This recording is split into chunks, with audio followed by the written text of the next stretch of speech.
I stood in my father's oak-paneled office, staring at the letter in the lawyer's hand. My brother, Greg, sat across from me, a smug grin plastered on his face. "Peter," the lawyer said, clearing his throat, "your father left $55,000 to Greg, and this." He pointed to a photo of a rusted 1983 Boston whaler tied to a dock. Greg laughed, adjusting his tie. "A boat? Seriously? That's my inheritance." I clenched my fists, feeling the familiar sting of being overlooked. Mom sat quietly in the corner, her fingers twisting a handkerchief. She looked older than her 65 years. Uncle Marcus stood near the window, silent as ever. Before I tell you how I got my revenge, hit that like button and tell me in the comments where you're watching from. Trust me, you'll want to hear how this ends. Your father's instructions were very specific, the lawyer continued. No other provisions. The boat, valued at $500, goes to Peter Black. I nodded, my throat tight. $500. A joke. Greg smirked. "Maybe you can start a fishing business, little brother. Who knows? You might even catch something worth more than that." I forced a smile, but inside, a fire ignited. This wasn't the end. Not by a long shot. Somehow, that rusty boat was going to change everything. The next morning, I drove to Bayside Marina, the salty air filling my lungs. The boat looked worse in daylight, peeling paint, cracked vinyl seats, and barnacles decorating the hull like trophies of neglect. The marina manager, an old man named Harold, gave me a sideways glance. "You're Peter, right? Greg's little brother?" I nodded. "Slip 7, he said. "Though honestly, it hasn't been used in years." I ran my hand over the faded name painted on the side, Sea Whisperer. My father had kept it for decades, and I never knew why. Greg had already called me the previous night, offering to buy it for $500, laughing as if the joke was on me. Climbing aboard, I noticed the cabin was cleaner than I expected. Dust coated the deck, but the counters and instruments looked cared for. Someone had maintained it. My father? The thought sent chills down my spine. I sat in the captain's chair, imagining him here, charting his course, thinking of secrets only he knew. That's when I realized, this boat wasn't worthless. And if my father had left it to me, maybe, just maybe, it held everything I was meant to find. Enjoy our revenge stories? Subscribe, like and drop your location in the comments. I spent the morning examining every inch of the Sea Whisperer. The deck creaked under my boots, the hull smelled of salt and old wood. Something about it felt deliberate, as if my father had left more than just a boat. Opening the cabin, I noticed a small panel behind the captain's chair. It was slightly misaligned, worn smooth from repeated use. My heart raced as I pressed it. A soft click echoed, and the panel popped open, revealing a hidden compartment. Inside was a weathered metal box, sealed with a combination lock. I recognized my father's handwriting on a sticky note, "Your birthday, Peter." My hands shook as I dialed the numbers. Click. Open. The box contained envelopes, photographs, and documents, all meticulously organized. Construction plans, contracts, and notes, things I had worked on for years without realizing someone had been tracking them. My father had been watching me, learning from me, building something in secret. I stared at the papers, my mind racing. The rusty boat, worth practically nothing, wasn't an insult. It was a key. A test. And suddenly, the $55,000 my brother got seemed insignificant compared to the secret waiting to be discovered. Enjoy our revenge stories? Subscribe, like and drop your location in the comments. I spread the documents across the cabin floor, my mind spinning. Construction plans, bank statements, contracts, everything my father had quietly tracked over the past 15 years. I recognized each project, the bridge in Pittsburgh, the apartment complex in Raleigh, the water treatment plant in Savannah. I had built them all, unaware that someone had been documenting every move. Among the papers, an envelope marked Blackwater Holdings LLC caught my eye. Dated 20 years ago, it contained incorporation documents and ownership records. My father had made me a silent partner in every major project I worked on. Every foundation I poured, every beam I set, had belonged to me all along. I sank into the captain's chair, the weight of realization pressing down. Greg had the flashy $55,000 inheritance, sure. But the real fortune, the one that no one could see, had been mine from the start. A slow smile spread across my face. This wasn't about money, it was about justice. My father had taught me to work, to build, to create. Now, the lesson was clear: while my brother took the spotlight, I held the foundation. And foundations, unlike flashy mansions, last forever. I left the marina that morning with the documents tucked safely in my backpack. The Sea Whisperer sat in the slip, silent but meaningful. Greg would brag about his $55,000 inheritance, but I now held the true empire, the invisible empire that no one else could see. At the office the next day, I began quietly contacting partners, checking contracts, and reviewing accounts. No one knew Peter Black was more than a construction worker. Yet every document revealed that I had authority over projects worth millions. Each phone call, each email, reminded me, my father had prepared me for this. Greg stopped by my construction site that afternoon, laughing about his inheritance. "Maybe I'll buy a new car," he said, slapping his wallet. I nodded politely, letting him parade in the limelight while I smiled inside. This was the plan all along. Let him think he'd won. Let him flaunt his $55,000. Meanwhile, I held the true power, quietly shaping every project, every deal, every penny. The foundation of the empire was mine, unseen but unbreakable, and Greg had no idea. That evening, I sat on the deck of the Sea Whisperer, the water calm and reflective. The boat wasn't just a gift, it was a symbol, a reminder of everything my father had taught me about patience, observation, and strategy. While Greg flaunted his small inheritance, I was quietly learning how to maneuver the empire he didn't even know existed. I began making subtle changes. I updated project timelines, sent reminders to subcontractors, and quietly shifted budgets to ensure efficiency. Every decision strengthened my silent authority. Nobody questioned me. After all, I was just Peter Black, the construction guy. Greg's world was all flashy suits and recognition, mine was in the details, the work no one noticed but everyone relied on. By the end of the week, I had subtly influenced 3 major contracts, saving the company tens of thousands of dollars. Greg celebrated his small fortune at a dinner party, unaware that his brother, the one he considered beneath him, was the real backbone of the empire. I smiled quietly. This was only the beginning. The next morning, I returned to the Sea Whisperer, the autumn sun reflecting off the water. Something about that boat kept pulling me back, not just its history, but the way my father had used it to hide his secrets. I began examining every corner, every panel, every nook. Behind the captain's chair, I found a small drawer I hadn't noticed before. Inside were handwritten notes, diagrams, and a tiny key taped to a folded piece of paper. The notes detailed projects I had worked on for years, how to improve efficiency, prevent delays, and maximize profits. It was my father's private blueprint, designed specifically for me. The key was labeled Locker 23. My pulse quickened. Somewhere in the city, my father had left something else, waiting for me to find it. Greg had laughed at me over the boat, but he had no idea the real inheritance wasn't money, it was knowledge, control, and the power to shape the empire. I tucked the notes and key into my pocket. This was more than revenge, it was understanding my father's vision. And I intended to honor it, fully. That afternoon, I found the storage facility tucked in a quiet corner of the city.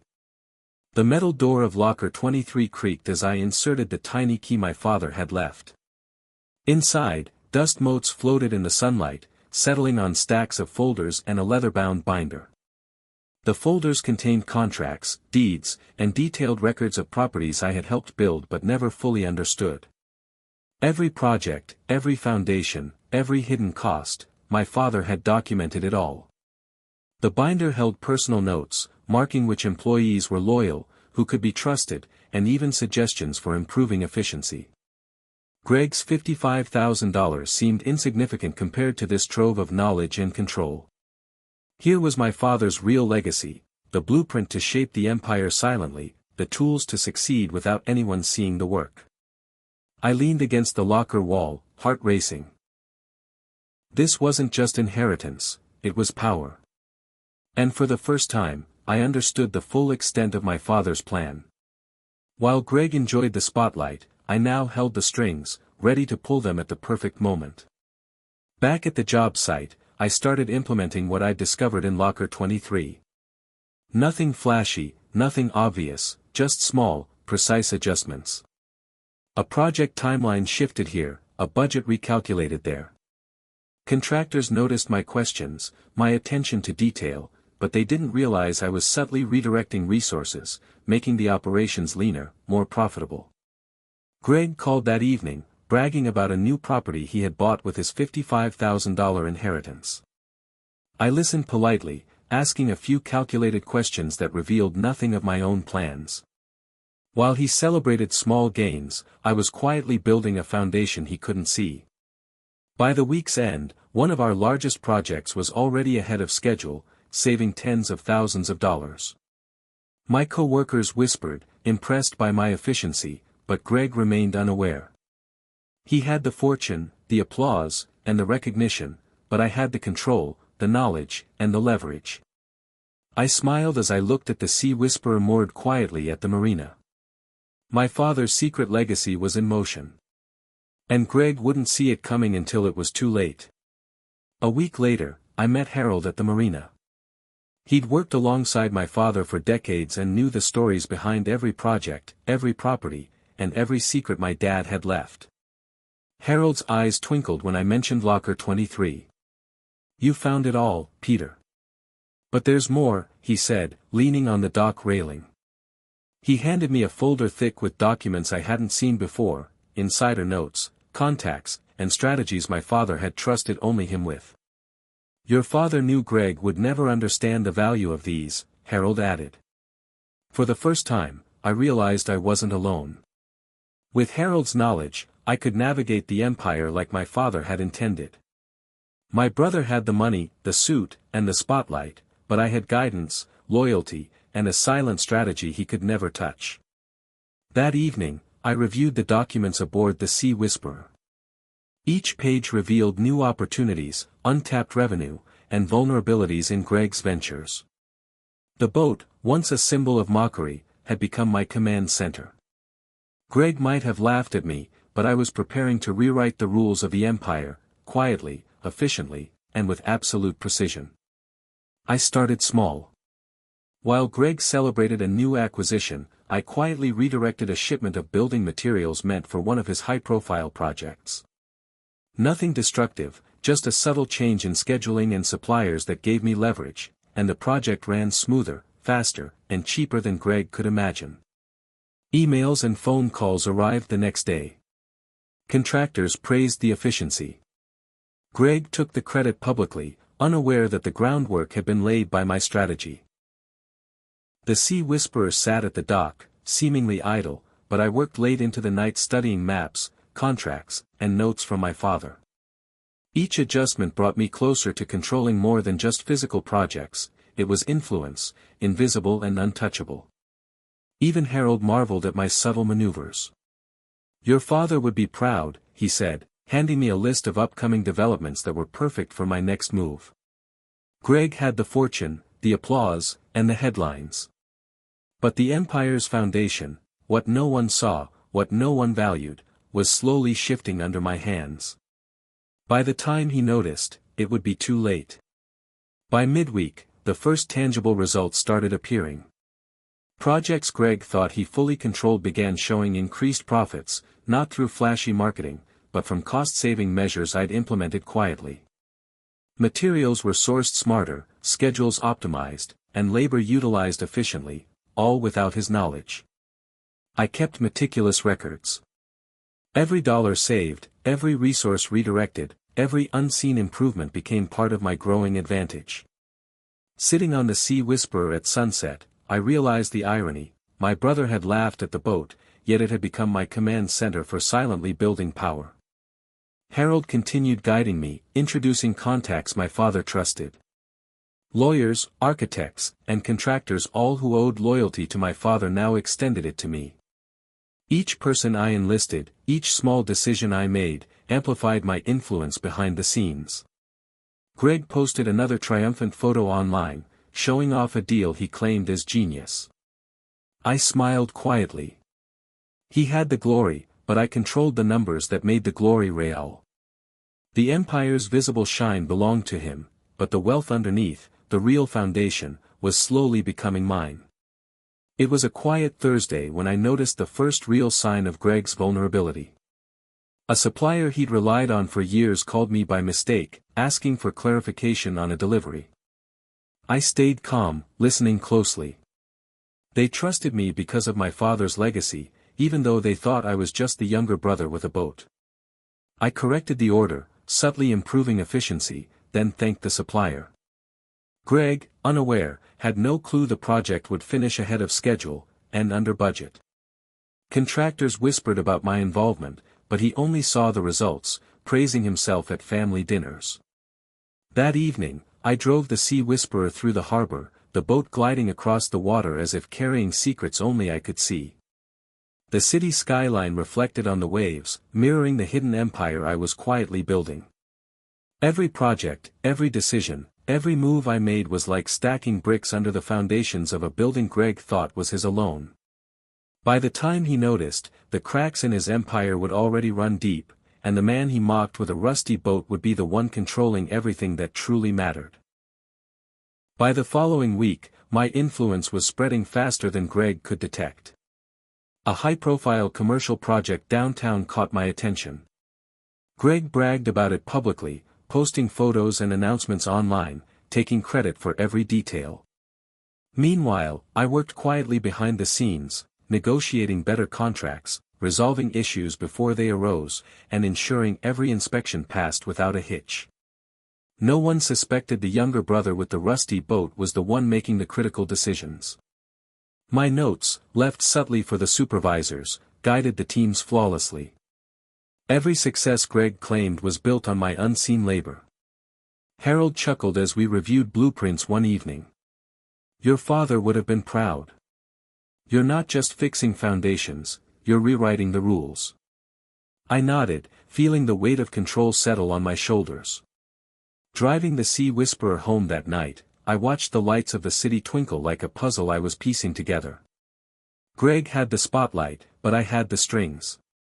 And soon, every show of his success would be powered by my quiet, invisible hand, without him ever knowing it. I stumbled across it by accident, a loophole in one of Greg's contracts that could double profits if handled correctly. Most people would overlook it, but years on construction sites had trained my eyes to spot the details others missed. I smiled, knowing this was the leverage I'd been waiting for.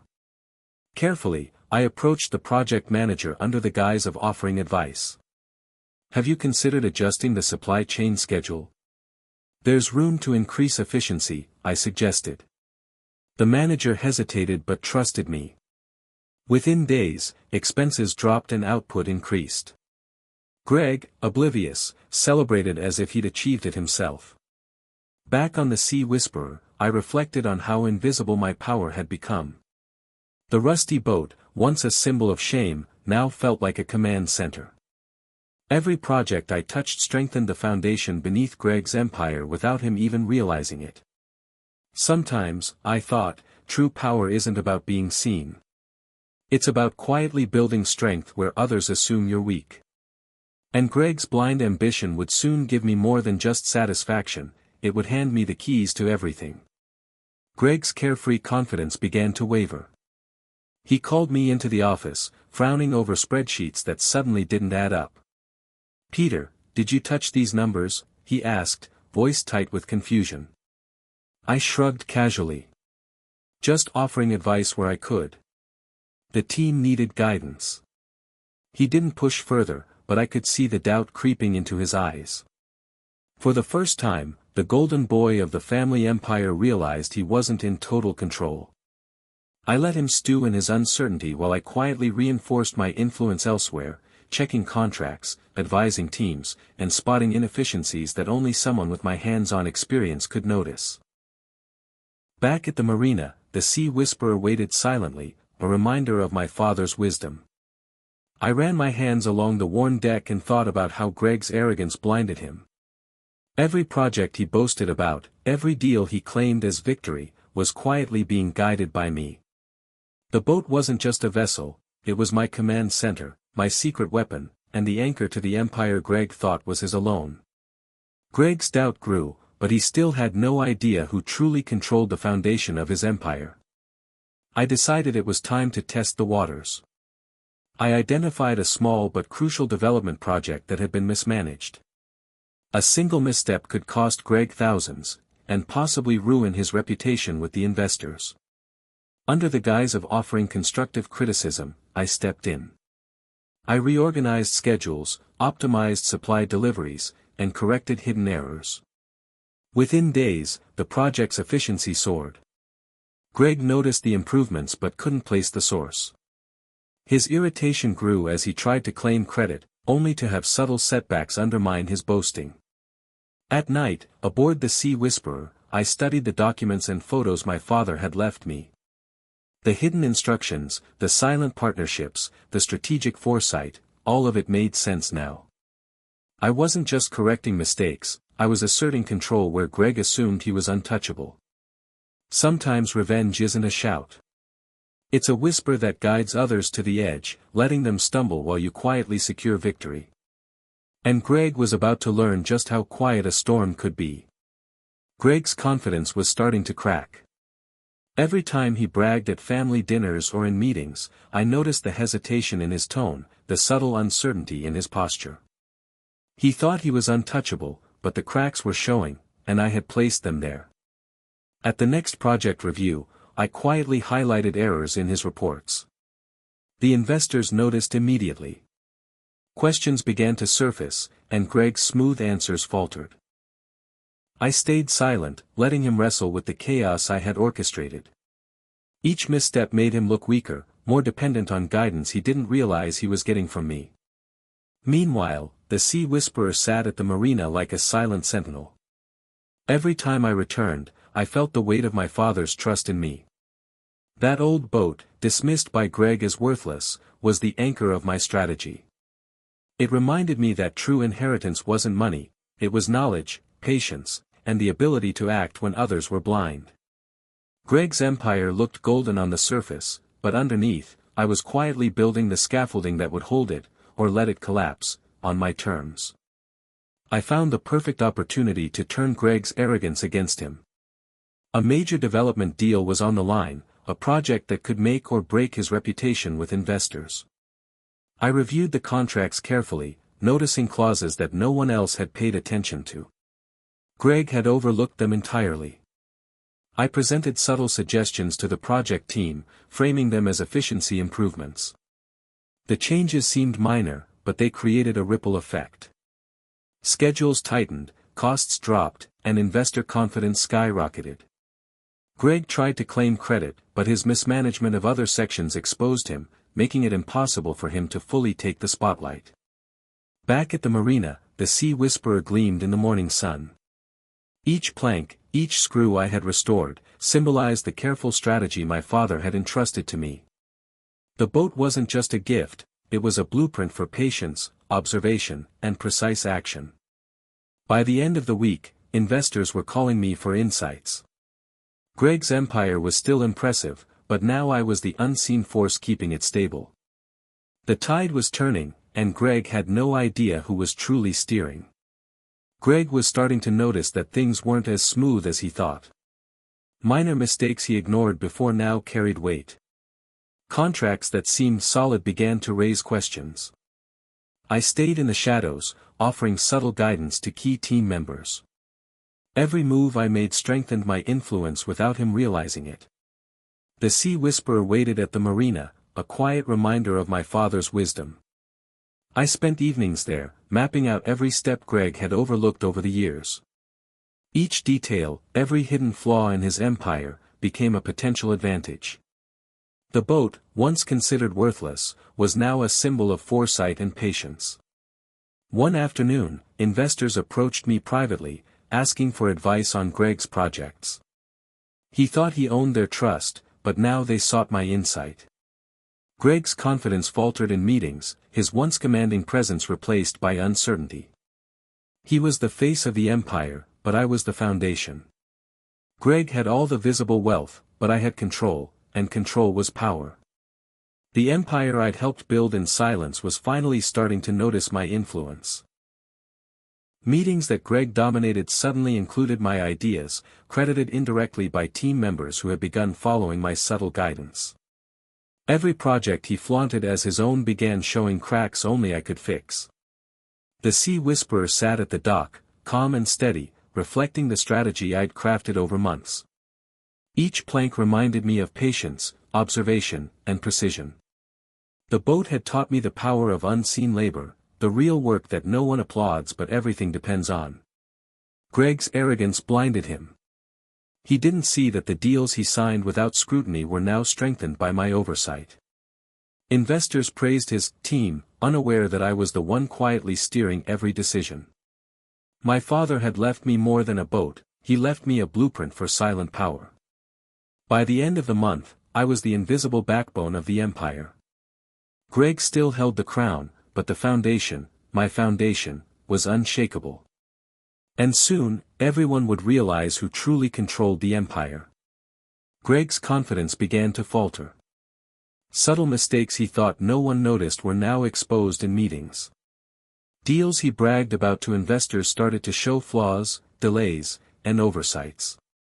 I stayed quiet, letting the empire itself reveal the cracks. Every misstep amplified my influence, and Greg's ego blinded him to the truth: he was no longer fully in control. The Sea Whisperer reminded me daily of my father's lessons.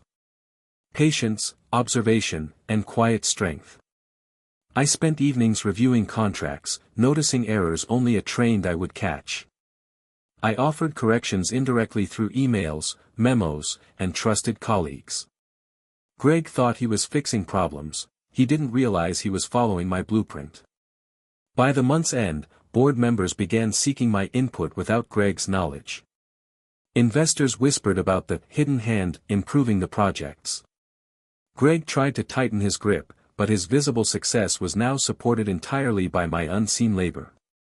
The empire's foundation, my foundation, was stronger than ever, and Greg's crown teetered precariously atop it.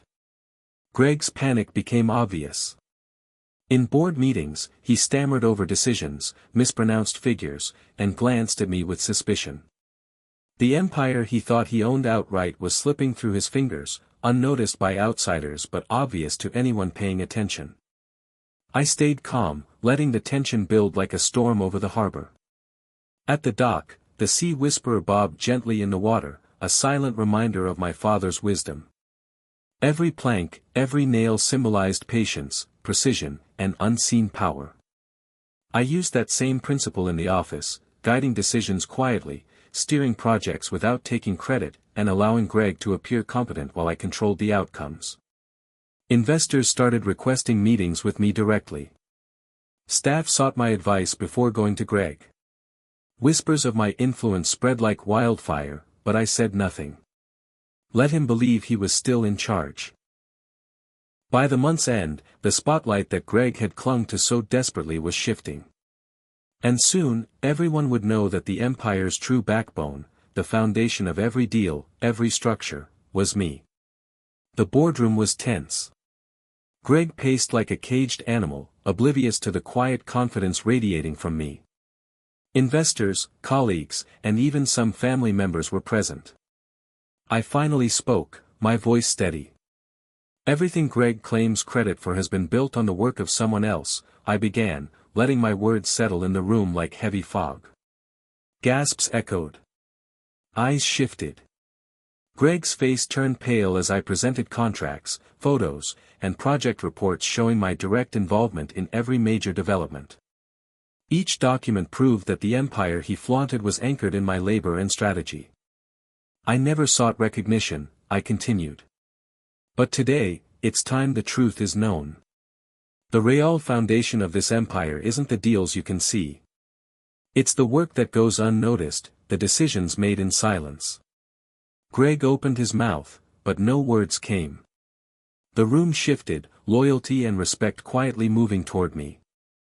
The spotlight had shifted completely, and for the first time, Greg realized he'd been a pawn in his own kingdom. The morning sun glinted off the marina, reflecting on the restored Sea Whisperer.